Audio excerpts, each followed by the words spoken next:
Hello and welcome to EWTN Pro-Life Weekly, your weekly dose of the top pro-life news and issues, all from a Catholic perspective. I'm Catherine Hadro in our Washington, D.C. studio. Thanks for joining us this Holy Week. In this week's show, hundreds of thousands of Argentinians rally for life. We look at Blessed Pope Paul VI's prophetic pro-life work in Humanae Vitae and this. So it was like my shift. So I was here. This girl, Joyce, saw my white hair and comes walking to me crying, and it falls into my arms crying. Get a glimpse of the 40 Days for Life experience from the sidewalk. But first, our top story, the chair of the U.S. Bishops' Pro-Life Committee slams the Democratic Party for abandoning Catholics. In an op-ed for the Wall Street Journal, Cardinal Timothy Dolan wrote, "The needs of poor and middle-class children in Catholic schools and the right to life of the baby in the womb largely have been rejected by the party of our youth." He also wrote, "It saddens me and weakens the democracy millions of Americans cherish when the party that once embraced Catholics now slams the door on us." Cardinal Dolan, head of the New York Archdiocese, highlighted in his piece how pro-life candidates have no place in the Democratic Party, drawing upon one example. An esteemed pro-life Democrat in Illinois, Representative Dan Lipinski, effectively was blacklisted by his own party. Lipinski did narrowly win his Democratic primary last week. Jason Calvi of EWTN News Nightly with Lauren Ashburn went to Illinois and asked the pro-life incumbent what he thought of the hostility from his fellow Democrats and abortion groups. There needs to be room for pro-life voters in the Democratic Party. About 25 to 30% of Democratic voters across the country are pro-life. And it's a shame that the party has some of the party have tried to push pro-life elected officials out, in essence pushing pro-life voters out of the party. Lipinski went on to say isolating pro-life voters is bad for the Democratic Party, the pro-life movement, and the United States. Joining us now in our D.C. studio is Mallory Quigley, the Vice President of Communications for the Susan B. Anthony List. Mallory, thanks for being here this Holy Week. Always a pleasure. What did you make of Cardinal Dolan's op-ed in the Wall Street Journal? Were you surprised by that? You know, I wasn't really surprised by it. What Cardinal Dolan wrote is very sad and all too true, that over the years, the Democratic Party has increasingly left Catholic voters behind, of course, on issues like the right to life. I mean, the support for abortion on demand paid for by taxpayers. I mean, that's just baked into the Democratic Party platform, but also on issues of caring for the poor and for education. It's a shame. What do you think prompted this op-ed? I mean, as you mentioned, it's been over the years the Democratic Party has really abandoned pro-lifers. Mm-hmm. Well, I think that sort of the height of Democratic Party institutional opposition to pro-lifers within their own party was really epitomized by the Illinois 3 congressional race and Congressman Dan Lipinski, who's a longtime pro-life leader. Yes. And the party as a whole really went out after him. I mean, he had two members of his fellow Illinois caucus endorse his opponent, who is truly was an abortion extremist with the backing of the trifecta, Planned Parenthood, NARAL, and Emily's List. That was Marie Newman, yet Lipinski won. And I know the Susan B. Anthony List had a huge presence ahead of the Democratic primary. You were there with about 70 pro-lifers knocking on doors? Yes, we had college students from Notre Dame, Franciscan University, and also Cedarville University in Ohio. And they were just completely fired up to talk about this stalwart pro-life leader with pro-life Democratic voters. And it was very encouraging to be talking to Democrats. What were you hearing? You were there on the ground. How many people did you talk to and what were they saying? Yeah, we had 17,000 people that we wanted to talk to, and some of those people we were able to knock on their doors 2 times. So we reached about 23,000 voters in the district. And we were talking to pro-life Hispanics. We were talking to pro-life voters who are very heavily involved with their local union.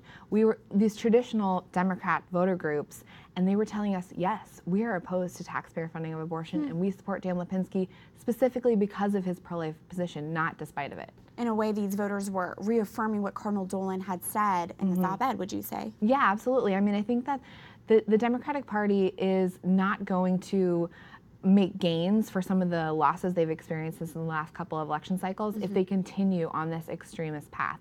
Somebody like Dan Lipinski, who's more centrist but is very true to the teachings of the Catholic Church when it comes to the right to life, is someone who can win in a place that's very left, like the suburbs of Chicago. Right, absolutely. And just a reminder, the pro-life issue should be a bipartisan one. And that it is winning for both pro-life Republicans and pro-life Democrats. That's great to hear.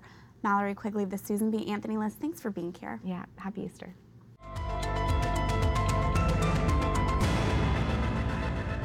One in 3 Democrats consider themselves pro-life, and yet the latest Democratic Party platform is the most pro-abortion in history. Last year, the Democratic National Committee's chair pledged support for only pro-abortion candidates. And today, we are seeing abortion groups target Democrat lawmakers who vote pro-life, like Representative Dan Lipinski of Illinois. As Cardinal Timothy Dolan, chair of the U.S. Bishops' Pro-Life Committee, recently wrote, the Democratic Party, which once embraced Catholics, now slams the door on us. This is intolerable. Protecting the life of our most vulnerable cannot be a partisan issue. This is a human issue. We need to send that message to our lawmakers and those running the political parties. With that, here's this week's call to action. Go to prolifeweekly.com. Here you can pledge your support if you believe the pro-life cause should be a bipartisan issue. Again, you can take the pledge at prolifeweekly.com. It would be a tremendous loss if we continue to lose pro-life Democrats in Congress. Representative Dan Lipinski narrowly won his race in Illinois last week, but Cardinal Dolan reminds us that he effectively was blacklisted by his own party for being pro-life. Ending the tragedy of abortion should be one that both major parties work on together.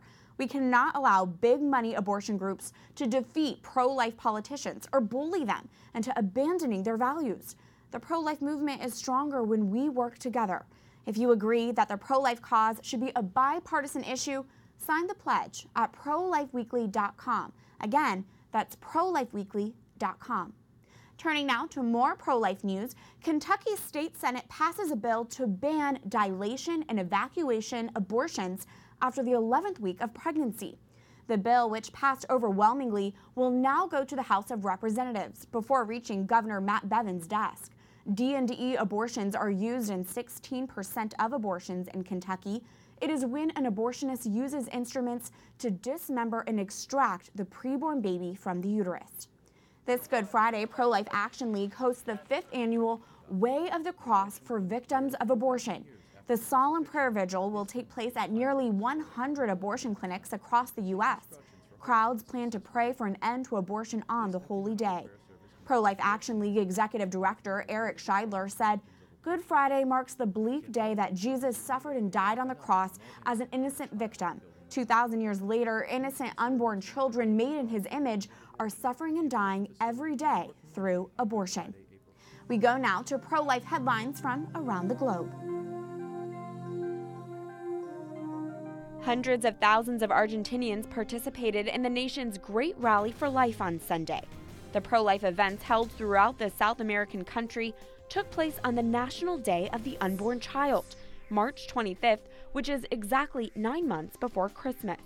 Catholic bishops joined the rallies live or through social media, with over 70 bishops sharing pictures of themselves online, holding a sign with the hashtag Vale Toda Vida, which means every life counts.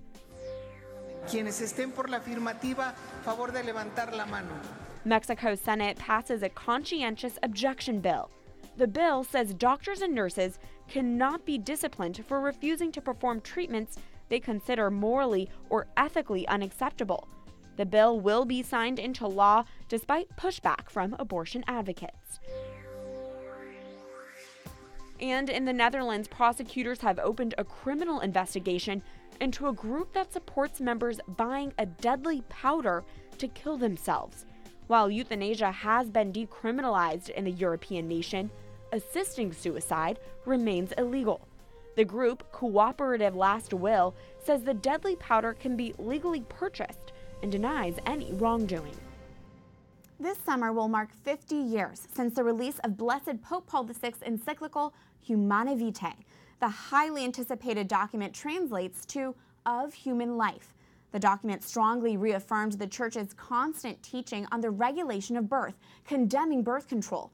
The encyclical's anniversary is paired with news that Pope Francis will canonize Pope Paul VI a saint, likely sometime this year. Though often deemed controversial, many have also called Pope Paul VI's writings in Humanae Vitae prophetic.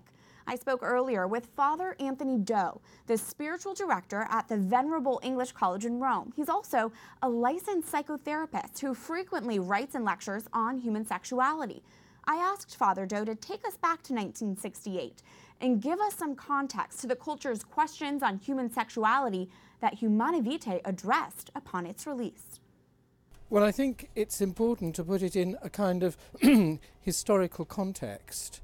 It was in 1968 that Pope Paul VI published his encyclical, and we must remember that this came after 20 years of a lot of sort of social changes. In the immediate post-war years, certainly in Europe and the United States, there was great austerity, great hardship, and great suffering. But then, towards the end of the 50s and into the 60s, we saw the development of a kind of new culture based on prosperity and affluence, and this created a new cultural change where people were putting emphasis on sort of possessing, enjoyment, free time, excitement. You know, some of one could say almost the hedonistic tendencies that we have now established themselves in our culture. And this came alive, you see, in the early 60s. And it was at that time that the contraceptive pill, was gaining, you might say, quite a lot of support. And it fitted in, or came into the center of that new culture of basically sort of enjoyment and pleasure and really sort of self-centeredness. Father, you are a therapist and a spiritual director. How have you seen the effect of our sexual culture on the psychology of young people who are still developing? Well, this, of course, has been one of the most damaging aspects of this hedonistic culture, which really took off in the 1960s, because it's really placed sexual pleasure and gratification, you might say, really at the center of an interpretation of love and relationships, and has now become viral through the internet and, obviously, as we know, the development of pornography and the insistence, you might say, of interpreting fulfillment and happiness in terms of sexual gratification, which has had an enormous effect, particularly on young people. And we see this certainly in the Western world. What it means is that they become sort of addicted and encased in a purely physical interpretation of happiness, of development and growth, which of course has taken them away from the deeper aspects of maturity, spiritually, and in terms of a deeper understanding of love. Absolutely. Father, 50 years later, what do you believe is the teaching of Humanae Vitae that we need to hold on to today? I think we've got to, once again, drawing on the whole spirit of new evangelization and the wonderful insights that St. John Paul has given us in his theological reflection of sexuality in the body, we have got to, once again, revive within the Church an untrue understanding of the meaning of love, the meaning of the fulfillment of love, which is in self-giving, self-gift, self-sacrifice. Such powerful reflections. Father Anthony Doe, the spiritual director at the Venerable English College in Rome. Again, thank you for your time. Thank you. Thank you again to Father Anthony Doe for his insight. To continue this conversation on Blessed Pope Paul VI's prophetic work with Humanae Vitae, I was recently joined by a panel of trusted Catholic experts for their thoughts. Dr. Matthew Bunson is a historian, theologian, and senior contributor to EWTN. Mary Rice Hasson is the director of the Catholic Women's Forum at the Ethics and Public Policy Center. Thank you both for being back and joining us for this. Great to be with you. Matthew, can you put Humanae Vitae into some historical context for us? How was it received when it was first released? Well, as the Church has always done when facing new technologies with earth-shattering developments, she brought her wisdom to bear on important questions. In this case, the scientific breakthroughs of the 20th century relating to things like contraception. Pope Paul VI received a report from a commission that had been established regarding contraception, and it was not a unanimous decision. And one of the reasons that he wanted to issue Humanae Vitae was to bring the clarity of the Church to what was, he knew, going to be a fundamental issue for our times. The reception of it, of course, was complicated because of the levels of dissent, but also of anticipation on the part of a lot of theologians that somehow the Church was going to change her mind on what had really been an unchanging teaching. Mary, in his writings, Pope Paul VI warned artificial methods of birth control will lead to the lowering of moral standards and lowering of respect for women. 50 years later, was he right? Absolutely. And I think not to be lost in this discussion is the realization that Humanae Vitae put out a positive teaching. You know, it taught the Church and clarified for all of us the connection between love, sexuality, marriage, and how beautiful that is. So when you disconnect that, what you see is that sex becomes just an individual pleasure-oriented thing, and so it leads to loss of self-respect, but also man's lost respect for women, because women become a thing to be used. And that is clearly what we've seen, just all the sociological evidence. And women know that because regret is so strong. Regret, over 50 years, women still regret being treated like an object because we're not made for that, we're made for love. Absolutely. As he is canonized this year, very exciting news. What do you think Pope Paul VI's legacy will be? Pope Paul VI, soon to be Pope Saint Paul VI, was a prophet for his time. We have just been talking about how searing his predictions were in Humanae Vitae regarding the creation of a contraceptive culture. A culture that not only is bringing about the objectification of women and low fertility rates, but is also threatening to bring the imposition by the state of a contraceptive culture. All of these things he saw. And so he is truly a saint for our times in predicting so many of the things that have come to pass, but also things that we can already see coming down the road. Absolutely. Mary, we have this deep understanding of human sexuality in our Catholic faith. How do we share that message with those who don't share our faith? You know, I think there are two avenues, and one is sort of the natural level, just health, and 50 years of a contraceptive relationship or relationships and seeing what that has done in our culture. We see physical ramifications, we see women with high rates of depression, so we see the impact. It's there. And so you can tap into that and encourage people that there's another way, there's something better. But I think the second way, besides the physical and sort of natural, is just realizing that everyone wants love, right? And love means you're not treated like an object. So we've got to put back together love, sexuality, and marriage. And we can all sense that. We can all sense that we are worthy of that love. Finally, in your opinion, how significant is it we will see Blessed Pope Paul VI canonized 50 years after he released Humanae Vitae? Well, we know that Pope Francis has announced that in this year, Pope Paul VI will be canonized. One of a number of popes of the 20th century who will be have been declared saints, or probably will be. It's a lesson for us, though, to heed the words of these saintly modern popes regarding where we are as a civilization and where, as Catholics, we can go to help build that civilization of love. I think it reminds us that God is truth, and truth is eternal. And so 50 years is a short time, and really it just reminds us that the truth that the Church teaches is something that stays with us forever, and the dissent and the bumps and the difficulty receiving that is temporary. We can still look back to his writings 50 years later. Dr. Matthew Bunson, Mary Rice Hasson, thank you both for being here. Thanks. When we come back.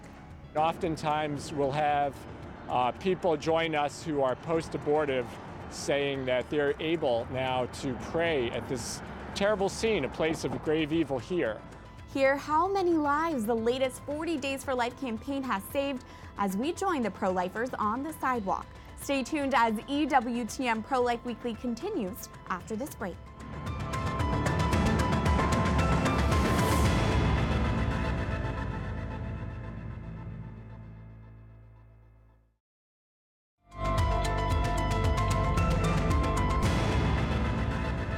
As to his death, he died to sin once and for all.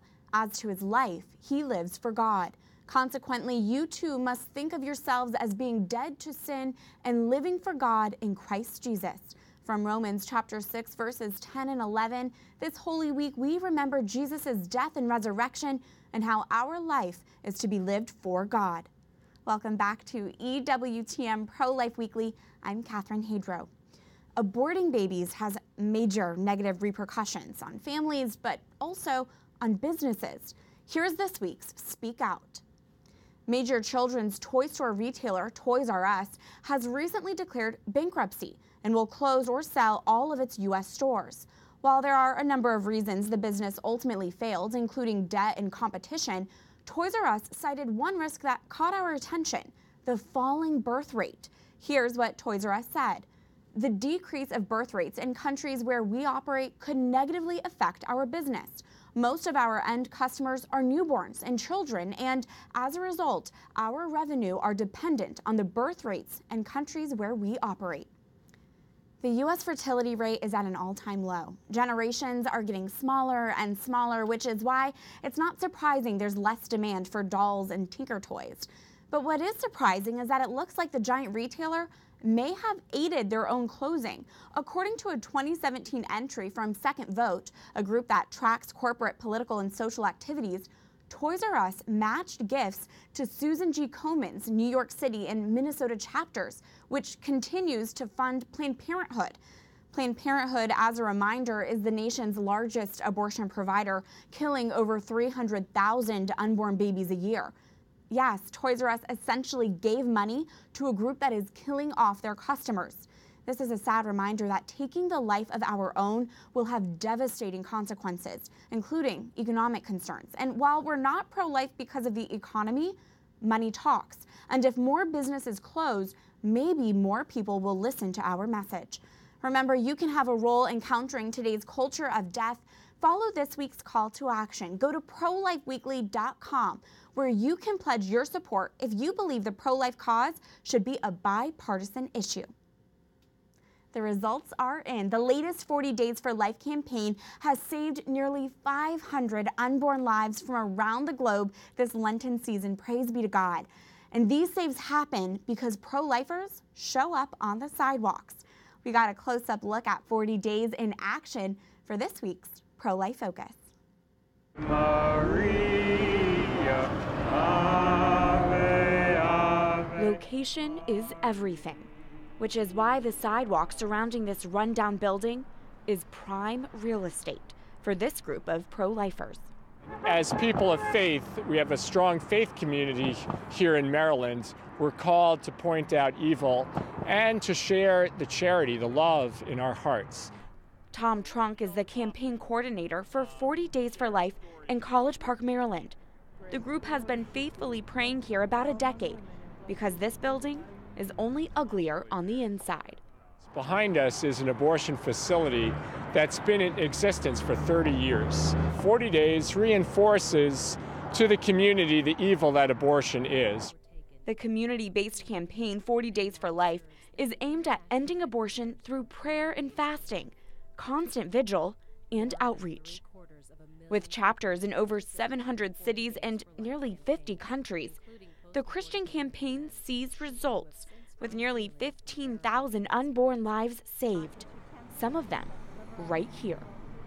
Very friendly lady stopped and came down to us as we were praying the rosary, and she said, "I never want to see you stop this. I want to thank you." She said, "My name is Veronica.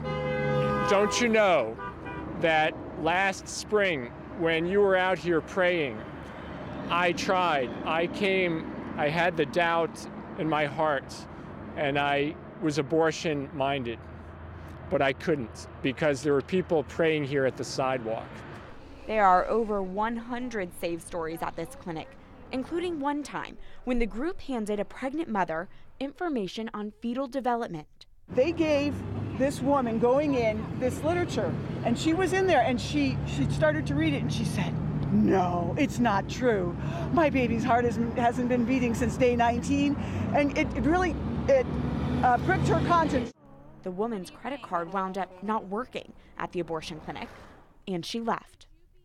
This girl, Joy, saw my white hair and comes walking to me crying, and it falls into my arms crying. Her baby's going to be a year, April 7th. And another time, there was a woman that was sitting over there in the gas station watching us for a long time. And then finally she came over and she introduced herself, and she said that she was watching us and not going to have the abortions. We're the sunshine on the sidewalk. Everything we can offer them, from parenting support and adoption, is always going to be better than coming into this place here. 40 Days for Life doesn't keep vigil outside abortion clinics to scorn women. They are there to help them. And as first-hand witnesses of lives transformed, members here say it's important for pro-lifers to simply show up on the sidewalk. When we go to Mass and frequent confession and we pray to end abortion, it's important to know that we can help by coming out to your local facility and offering 4 hours a month. Our presence here has demonstrated to these women that we care and that we love them and that we know we're knowledgeable about the solutions that are offered to pull them away from this clinic. It really is a matter of us just being out here and offering all the abundant options instead of coming into a place like this. There were 3 saves within 2 hours, 3 babies saved that we knew of. And this one person afterwards, he came up and he also wrote about it later, and he just said, I was so sad. And I was like, why are you sad? There were 3 saves that day, which is not always are there, any known saves. But he just said, because it was so easy. All it took was people being there praying. Don't feel pressured that there's any type of requirement to pray a script prayer. The prayer that's in your heart is the prayer that the Lord is wanting to hear us pray. To be sunshine on the sidewalk, it's important to show up, because you never know who will be watching. To find out more about 40 Days for Life, go to 40, that's 40, daysforlife.com.